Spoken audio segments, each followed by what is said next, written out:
Noong unang panahon, sa kaharian ng Galbania, namumuhay ng masagana at mapayapa si Haring Fernando at ang kanyang asawang si Reyna Valeriana.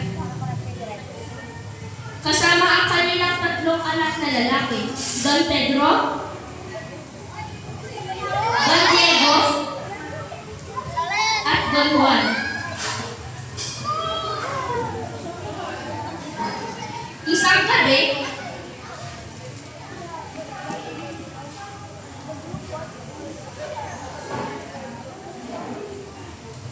nagkaroon ng masamang panaginip si Haring Fernando kung saan nakita niya pinatay si Don Juan, ang kanyang bunsong anak.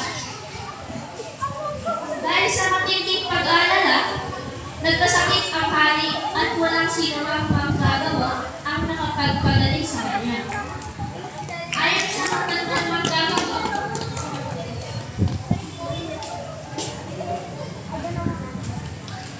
tanging ang awit ng ibong adar na lamang ang nakapagpagaling sa hari. Ang ibong adar ay isang ibong may kulay na balahibo at napakagandang tinig na natatagpuan sa Piedras Platas, isang punong matatagpuan sa bundok Tabor. Paglalakbay ni Don Pedro.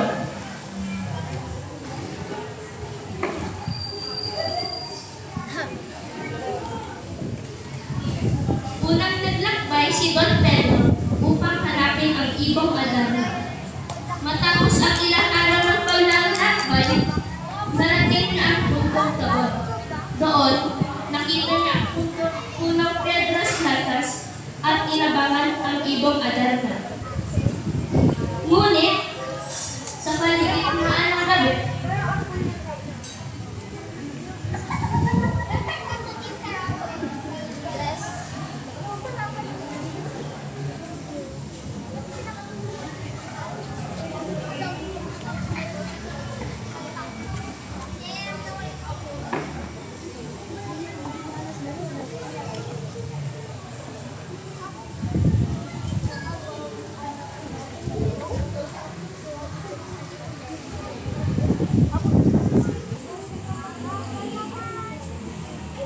pagkatapos ng bawat kanta, dumumi ito.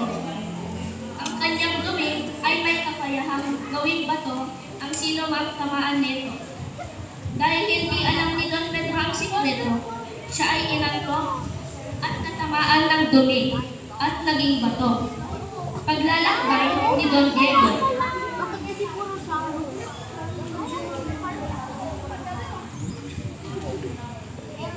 Sumunod naman si Don Diego upang hanapin ang kanyang kapatid at ang ibong adar. Ngunit, tulad ni Don Pedro, hindi rin niya nalaman ang sikreto at siya rin ay naging bato sa paanan ng puno. Paglalakbay ni Don Juan.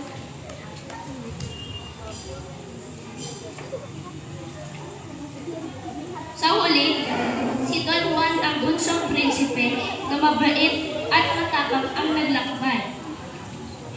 Sa kanyang paglalakbay, nakasalubong niya ang isang matandang ermitanyo na tumulong sa kanya. Tinuruan siya ng matanda kung paano huliin ang ibong adarma. Binigyan siya ng kutsilyo upang sugatan ang kanyang palad kapag inaantok siya. At binigyan din siya ng gintong lubid para sa iyo. Narating ni Don Juan ang bundok Tabor. Nakita niya ang kanyang mga kapatid na naging bato at inabangan ang ibong adar. Nang kumanta ang ibon, sinugatan niya ang kanyang palad upang manatiling bisig.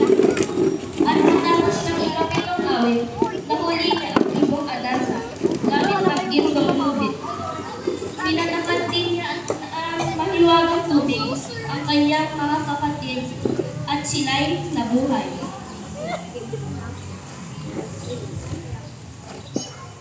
Pagkakalulong ng mga kapatid. Sa pagbalik nila sa kaharian, pinagtaksilan si Don Juan ng kanyang mga kapatid. Binugbog nila siya at iniwan sa gubat. Saka sila umuwi sa kaharian dala ang ibong Adarna. Ngunit tumanggi ang ibon na kumanta para sa hari.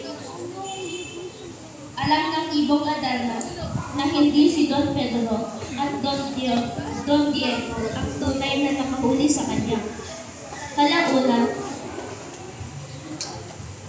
nakauwi rin si Don Juan sa kaharian. Doon lamang kumanta ang ibong Adarna at gumaling ang hari.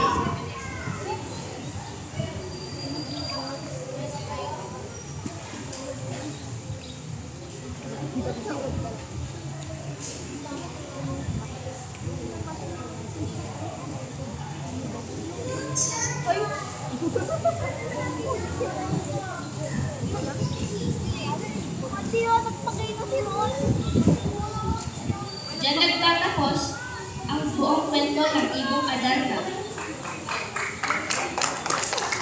Bilang ibong Adarna, Agia Castriciones. Bilang hari, Steven Rodsen Ayo. Bilang reyna, Princess Noel Tuhulan. Bilang Don Pedro, Aiden Kane Canillo.